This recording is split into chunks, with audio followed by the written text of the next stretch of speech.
തോന്നിയതും കാണിക്കാന്ന് ചോദിച്ചത്. ഇനി ഒരു അടി പോലും മുന്നോട്ട് പോയത് നമ്മൾ തങ്ങൾ ജീവനിലോടത്തോളം കാലം അതിന് നമ്മൾ സമ്മതിക്കില്ല. പല സ്ഥലങ്ങളിൽ നിന്ന് പൂജിച്ചു കൊണ്ടുവന്ന കല്ല തൊട്ട് അശുദ്ധമാക്കരുത്. എന്ത് പുല്ലായാലും ശരി, ഇനി മുന്നോട്ടെടുത്ത വണ്ടി നമ്മൾ കത്തിക്കും. നോക്കി നിൽക്കാതെ കൊണ്ടുവരണം. നിക്കിൻ, കത്തിക്കണം. മതി, നിർത്ത്. ഇനി ഇതിന്റെ പേരിൽ പ്രശ്നം ഉണ്ടായാൽ ഈ വണ്ടി കത്തിക്കുന്നത് ഞാനായിരിക്കും. അങ്ങനെ ബൈക്ക് ബാ, ഞാൻ ആൺകുട്ടി. കത്തിക്കുന്നെങ്കിൽ അത് ഇവരെ മാത്രമല്ല, നിങ്ങളെയും രണ്ടു കൂട്ടരെയും വേണ്ട പറയാം. പക്ഷെ അതിനു മുമ്പ് ഞങ്ങൾക്കൊന്നറിയണം, നിങ്ങളൊക്കെ ആരാ? അമ്പലത്തിന്റെയും പള്ളിയുടെയും പേര് പറഞ്ഞ ഈ യുദ്ധം ആർക്കു വേണ്ടിയാ?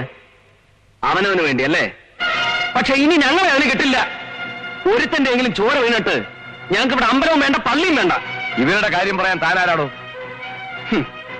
എനിക്കറിയാം ഇവിടെ ഉള്ളവരുടെ മനസ്സ്. നിങ്ങൾക്കതറിയില്ല.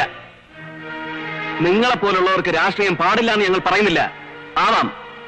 പക്ഷെ അതിന് പഞ്ചനക്ഷത്ര ഹോട്ടലുകളിൽ യോഗ ക്ലാസും ഭക്തി കച്ചവടവും നടത്തിയത് കൊണ്ടായില്ല. ഇങ്ങ് താഴെയുള്ള ഞങ്ങളുടെ പ്രശ്നങ്ങൾ അറിയണം. അതറിയണമെങ്കിലേ മെതിയടി അഴിച്ചുവെച്ച് മലവും മൂത്രവും ചെളിയും കെട്ടിക്കിടക്കുന്ന ഞങ്ങളുടെ ഈ ചേരിയിലൂടെ ഒരു പ്രാവശ്യമെങ്കിലും നടക്കാനുള്ള സന്മനസ്സുണ്ടാവണം. കഴിയുമോ നിങ്ങൾക്ക്?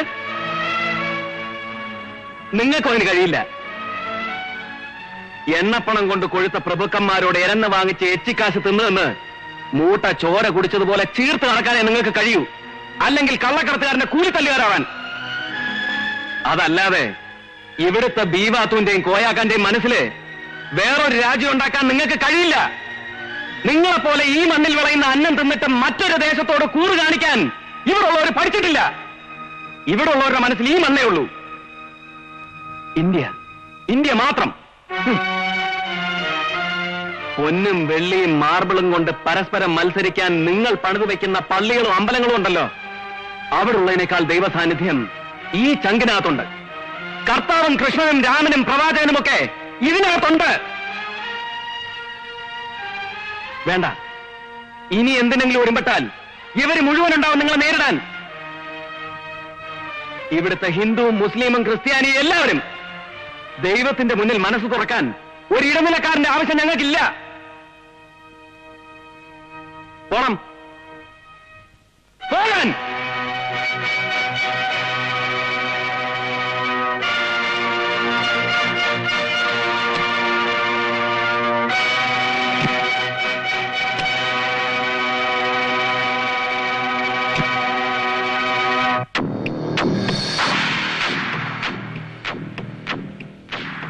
കലാപങ്ങൾ ദൈവങ്ങളുടെ പേരിലാവുമ്പോ ഇരകളെയും ദൈവങ്ങൾ തന്നെ കണ്ടുപിടിച്ചു തരും, ഇല്ലേടോ?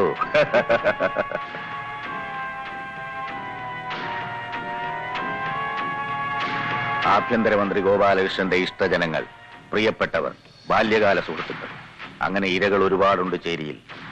നാളെ എല്ലാം കഴിയുമ്പോ പിന്നീട് ഒരിക്കലും അവരുടെ മുഖത്ത് നോക്കാൻ അവന് കഴിയരുത്. അവരവനെ ആട്ടിയിറക്കണം, കല്ലെറിയണം. അവനെ ഇന്നുവരെ സ്തുതിച്ചവർ നാളെ അവന്റെ മുഖത്ത് കാർക്കിച്ച് തുപ്പണം. നമ്മൾ ഉണ്ടാക്കുന്ന ലഹളയിൽ അവൻ ഇന്നുവരെ നേടിയിട്ടുള്ള എല്ലാ മാന്യതയും കടപുഴകുന്നത് എനിക്ക് കാണണം. കണ്ടേ തീരൂ.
ഒരു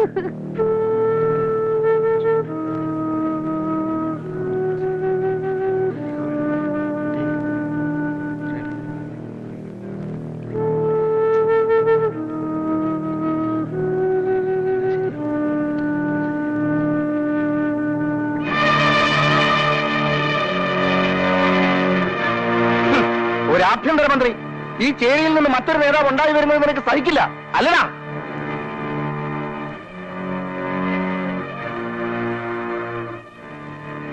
പാവ സുബീർ, ഇനിയും കൂടെ നടന്നടാ. വാടാ പോവാം.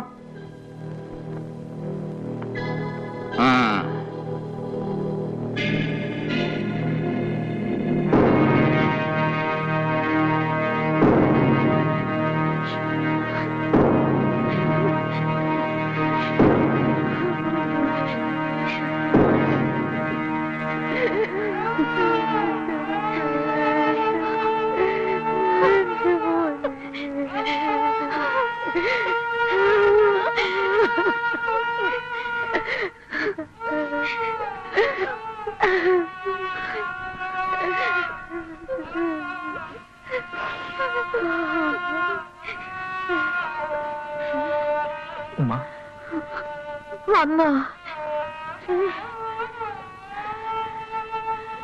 വലിയ മന്ത്രി വന്നിരിക്കുന്നു. എന്റെ മോന്റെ മയ്യത്തിലാണ്. വലിയ രാജാവ് വന്നിരിക്കുന്നു.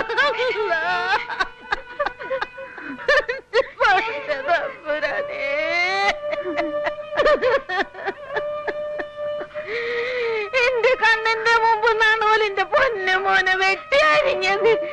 എവിടെ പോയി നിന്റെ പോലീസും പങ്കാളോ? എവിടെ പോയി?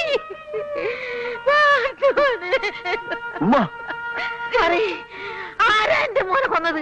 എന്തിനാണ് എന്റെ മോനെ കൊന്നത്? എന്ത് ഭ്രാന്താണ് കാണിക്കുന്നത്?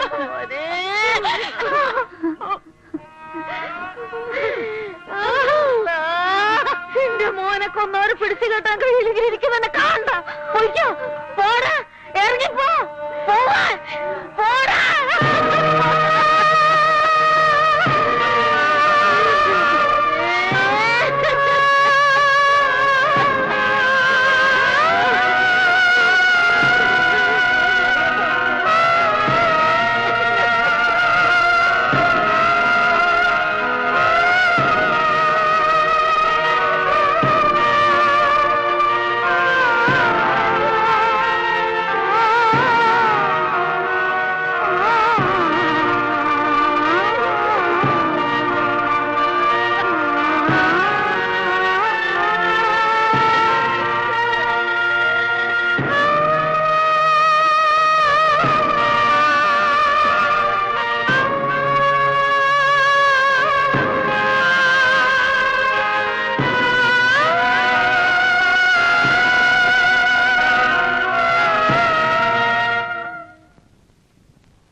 നമ്പ്യാരെ അറസ്റ്റ് ചെയ്താൽ തന്നെ അയാൾക്കെതിരെ സംസാരിക്കാൻ ഒരു സാക്ഷിയെപ്പോലും നമുക്കിനിയും ലഭിച്ചിട്ടില്ല. ഇന്നലത്തെ അക്രമത്തിൽ പങ്കെടുത്ത ഒരാളെപ്പോലും ഐഡന്റിഫൈ ചെയ്യാനും നമുക്ക് കഴിഞ്ഞിട്ടില്ല. A total failure of the law and order machinery. ബ്യൂറോക്രസിയും പോലീസും ഒക്കെ കേവലം നോക്കുത്തികളായി മാറുന്നു അല്ലേ?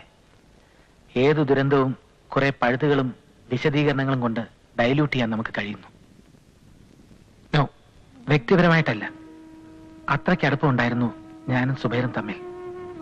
ഒപ്പം പഠിച്ച, ഒപ്പം കളിച്ചു വളർന്ന ചങ്ങാതിയുടെ ജീവൻ പോലും സംരക്ഷിക്കാൻ കഴിവില്ലാതെ. പോലീസുകാരിൽ ഒരു വിഭാഗത്തിന് ഇപ്പോഴും നമ്പ്യാരോടാണ് കൂറ്.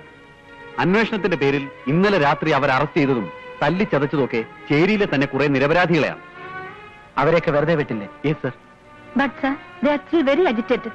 അങ്ങയോടാണെന്ന് തോന്നുന്നു അവർക്കിപ്പോ കൂടുതൽ വൈരാഗ്യം. ചേരിയിൽ നിന്നും കിട്ടാമായിരുന്ന മുഴുവൻ തെളിവുകളും കുറെ പോലീസുകാർ എന്നെ നശിപ്പിച്ചു. ഈ വേഷത്തോടും പദവിയോടും ഒക്കെ പുച്ഛം തോന്നുന്നു സർ. ഒന്നിനോടും റിയാക്ട് ചെയ്യാൻ പറ്റാത്ത അവസ്ഥ. ഇതെല്ലാം വലിച്ചെറിഞ്ഞിട്ട്. നോ, ഈ വേഷമിട്ടുകൊണ്ട് അങ്ങനെ സംസാരിക്കാൻ നിങ്ങൾക്ക് അവകാശമില്ല. ഒന്നും നിങ്ങളുടെ തെറ്റുമില്ല. ഈ പരാജയത്തിനെല്ലാം ഉത്തരവാദി ഞാനാണ്. അത് ഞാൻ ഏൽക്കുന്നു. ചെയ്യാൻ കഴിയുന്നതും അതിലപ്പുറമൊക്കെ ചെയ്തു തീർക്കാനുള്ള വെമ്പലിൽ ഒരു ചട്ടക്കൂടിനുള്ളിലാണ് നമ്മളൊക്കെ എന്ന സത്യം മറന്നത് ഞാനാണ്. തെറ്റുപറ്റിയത് എനിക്കാണ്. Now I realise it. Thank you. Thank you for everything. Sir, രാജിവെക്കാനാണോ അങ്ങയുടെ തീരുമാനം? യെസ്.